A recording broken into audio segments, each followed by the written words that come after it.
আজকের দিনটাই তেমন কোনো কাজ ছিল না, এক প্রকার বোর লাগছিল সবকিছু। ইরম ভাই ও রাহিককে সঙ্গে নিয়ে বেরিয়ে পড়লাম শহরটা এক্সপ্লোর করতে। ব্রো চিটাঙে কাপলরা ঘোরার জন্য বেস্ট বেস্ট জায়গাগুলো আমাকে একটু বলো তো, মানে আমি জাস্ট দেখতে চাই। আমি একটু বল বলতে বয়ফ্রেন্ড গার্লফ্রেন্ড হলে আরেকটা হবে, জামাই বউ হলে আরেকটা হবে।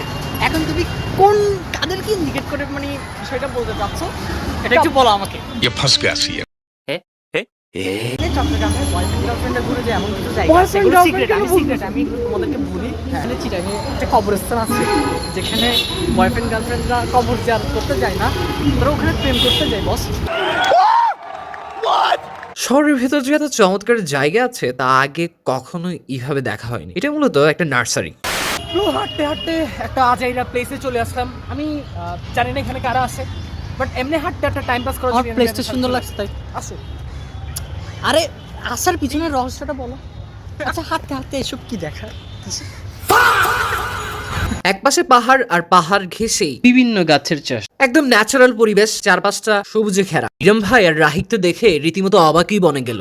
কোথায় চলে আসলাম। হাঁটতে হাঁটতে আমাদের ফুলের সাথে অনেক কাপলও নজরে পড়লো।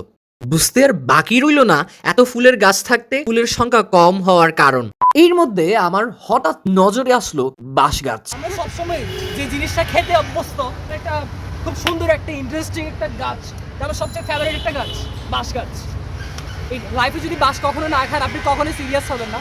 লাইফে একবার আপনাকে এই গাছটা খেতে হবে। বিকেলের অর্ধেকটা সময় এখানেই পার করে হালকা রিফ্রেশ হয়ে নিলাম। ভাই আমি জানি যখন রাস্তা পাশ দিয়ে কোনো একটা কাপেল হেঁটে যায়, হাসিসের অন্তরের হৃদয়ে যে কি পরিমাণ কষ্ট হয় সেটা ইজাম ভাই আমি জানি।